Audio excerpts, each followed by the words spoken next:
멸균 우유나 일반 우유나 큰 차이 없고 어느 걸 선택해도 된다?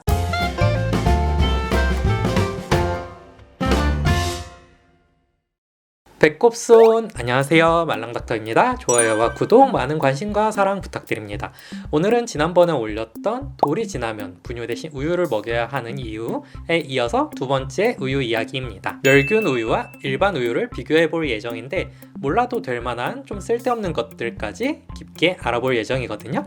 그게 무슨 얘기냐면 얘기가 좀 길어질 수도 있다는 얘기예요. 그러니까 일단 결론이 급하신 분들은 멸균 우유나 일반 우유나 큰 차이 없고 어느 걸 선택해도 된다? 우리 아이 첫 우유로 어떤 걸 먹여도 괜찮다, 이렇게 생각하고 넘어가시면 되겠습니다. 자, 이제부터는 좀 길어도 차근차근 한번 진행해 볼게요.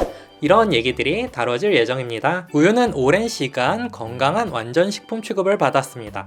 주로는 칼슘, 단백질, 지방 이런 것들을 섭취하기 위해서 먹지만 좋은 유산균, 유익균 이런 것들 포함해서 미네랄, 비타민, 각종 성분이 120가지나 들어있기 때문이죠. 하지만 한편에서는 이에 반박하는 연구들도 있었습니다. 우유는 사람을 위한 게 아니고 송아지를 위한 거라 사람한테는 안 맞는다. 동물성 식품이라 몸의 산도가 올라가서 이를 중화시키기 위해 칼슘을 갖다 쓰기 때문에 오히려 골다공증이 잘 생긴다. 그래서 식물성 칼슘을 먹어야 한다. 우유의 성장 호르몬 때문에 인간에서는 암이 오히려 잘 생긴다. 우유 알레르기, 아나필락시스에 대한 이야기도 있고요. 제가 최근에 TVN에서 하는 알쓸범잡이라는 프로그램을 보다가 새로 배운 단어가 있는데 휴리스틱이라는 단어를 새로 배웠어요. 간단하게 얘기하자면 어떤 것에 대해서 전체를 다 보려면 너무 머리에 과부하가 걸리니까 일부만 보고 필요한 것들만 추려서 판단을 한다, 이런 내용인데 제 개인적인 생각으로는 우유에 대한 연구들도 약간 그런 것 같아요.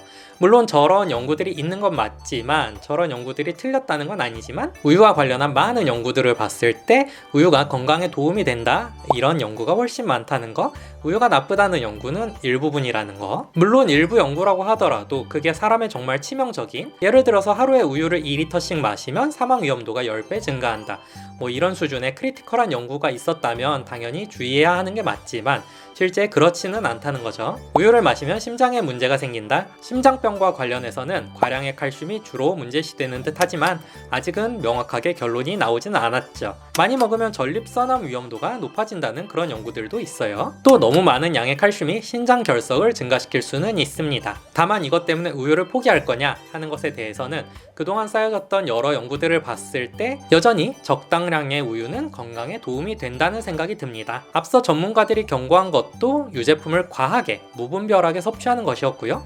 우유를 포함한 유제품들이 전립선암 발병률을 높인다는 연구가 있는 반면 대장암을 줄인다, 항암 효과가 있다, 이런 연구들도 또 있고요. 과량의 유제품이 문제가 된다고 하는데 아이들은 어차피 어른들이 먹을 걸 관리를 해주고 있지만 어른들 같은 경우에는 매일 아이스크림 막 한 톡씩 퍼먹고 크림, 치즈 이런 거 먹으면서 우유는 몸에 안 좋으니까 안 먹을래 이러고 있는 건 아니시겠죠? 아이들한테 권장하는 양도 하루에 우유 2잔 정도예요.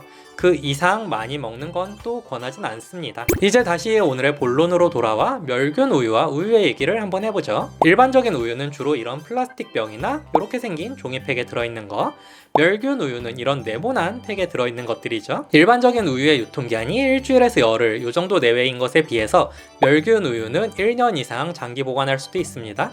실온 보관도 가능하고요. 어떻게 이런 일이 가능한 걸까요? 방부제라도 들어가는 걸까요? 그게 아니죠?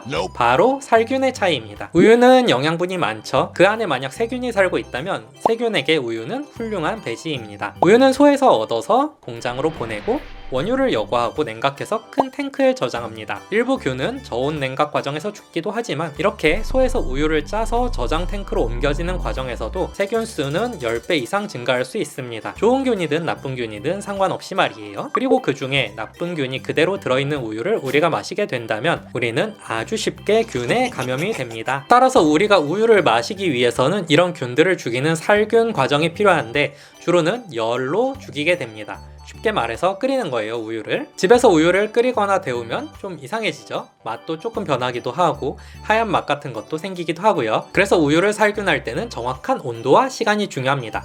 UHT, HTST, LTLT 이런 방법들이 있는데 쉽게 말하자면 높은 온도에서 짧게 끓여서 균을 죽일 거냐, 아니면 적당히 뜨거운 온도로 오래 끓여서 균을 죽일 거냐, 이런 차이예요. 덜 뜨거운 온도로 오랜 기간 데워서 죽이는 방법은 영어 이름 자체가 파스테르법인데 여러분이 아시는 그 파스테르 맞아요. 그 회사에서 아직도 사용하는 방법입니다.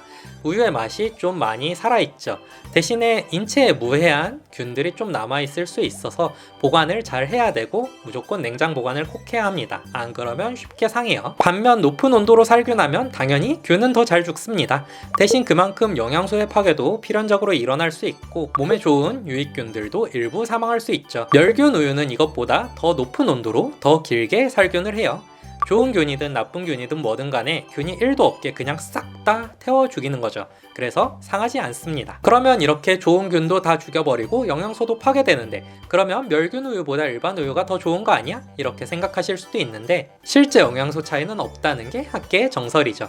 우유 먹으라고 하는 건 결국 단백질, 칼슘, 지방 이런 주요 성분들 때문인데 그런 성분들은 동일하니까요. 몸에 좋은 유산균? 그럼 일반 우유에는 이런 좋은 유산균들이 과연 많이 살아있을까요? 어차피 살균이라는 과정을 거치는데 얘는 착한 균이니까 살리고 얘는 나쁜 균이니까 죽이고 이렇게 선별적으로 살균이 가능할까요? 불가능하겠죠? 그래서 일반적인 우유에도 좋은 유산균이 많이 살아있다고 보기는 어렵습니다.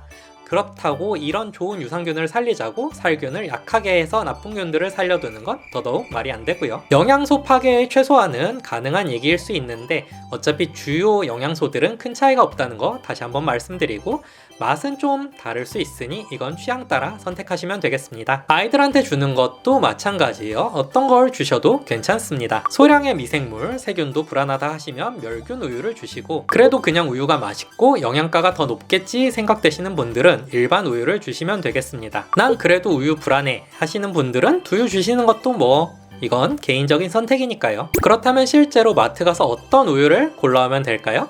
요새는 우유 종류도 너무 많죠. 프리미엄 우유 같은 것들도 있고 키즈 우유 같은 거는 주로는 멸균 우유들이긴 합니다. 아무래도 완전히 살균을 시켜놓으니까 상해서 아이가 탈이 날 위험성도 적고 보관도 용이하고 들고 다니기도 좋고요. 또 실온에서도 보관이 되니까 유당불내증, 전에 얘기 드린 적 있죠? 이런 게 있어서 장이 좀 예민해서 차가운 우유를 먹으면 설사하는 아이들은 멸균 우유가 또 괜찮죠. 그리고 어린이용 우유들은 이런저런 성분들이 좀 추가돼 있긴 하네요. 세균수 1A급이고 체세포수도 1등급이래요. 이 두 가지 등급은 등급이 높을수록 우유 안에 세균이나 체세포 수가 적다는 거예요. 쉽게 말하자면 더 깨끗한 우유라는 겁니다. 요게 전부 1등급쯤 되는 우유들은 젖수에서 바로 짜서 그 자리에서 먹어도 인체에 무해하다고 하는데 이게 한 4, 5등급 체세포 수가 이렇게 나오는 애들은 우유를 원유 그대로 먹으면 탈이 난다고 해요. 살균해서 세균을 없앴다고 했는데 우유의 세균수 등급이 어떻게 존재하나요? 이건 세균 자체를 보는 건 아니고 살균을 한 이후에 세균의 시체라고 하면 조금 꺼림칙하고 아무튼 세균의 흔적들을 보는 겁니다. 살균 전 원유 상태에 세균이 많이 남아 있었으면 소가 병들어 있거나 감염이 돼 있었을 가능성이 아무래도 높겠죠. 체세포수는 유선의 상피세포인데 우리 피부가 어릴 때는 좀 탱탱하고 탄력 있고 이렇지만 나이가 들거나 컨디션이 안 좋으면 피부가 좀 푸석푸석해지는 그런 것들처럼 소가 건강하지 못하거나 컨디션이 안 좋거나 아프거나 그러면 유선에 있는 상피세포들이 떨어져 나와서 우유에 섞여 들어간다 이런 개념이에요. 그러니까 소 자체가 건강하고 깨끗하고 잘 관리되고 있다 이런 걸 보여주는 건데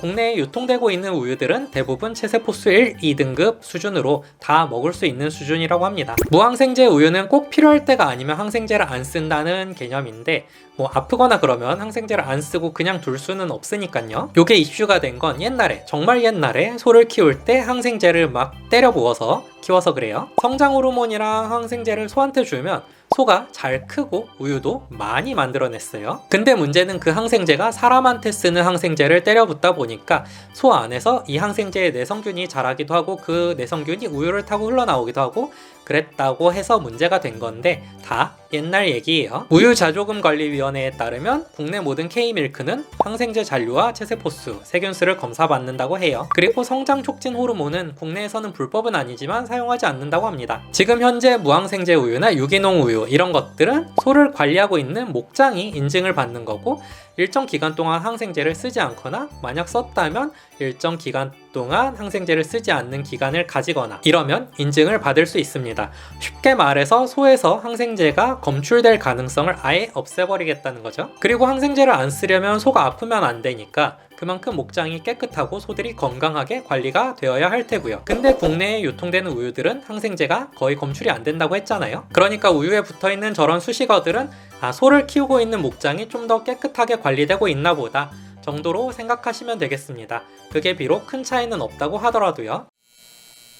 결론입니다. 이것저것 조사하고 따져가면서 길게 열심히 얘기했는데 우리 아이들한테 어떤 우유를 먹일지, 어떤 우유를 선택할지는 결국 개인의 취향, 브랜드, 가격, 현재 상황 이런 것들에 따라서 선택하시면 되겠습니다. 오늘 제가 준비한 영상은 여기까지. 도움이 되셨길 바라며 다음에 다시 만나요. 감사합니다.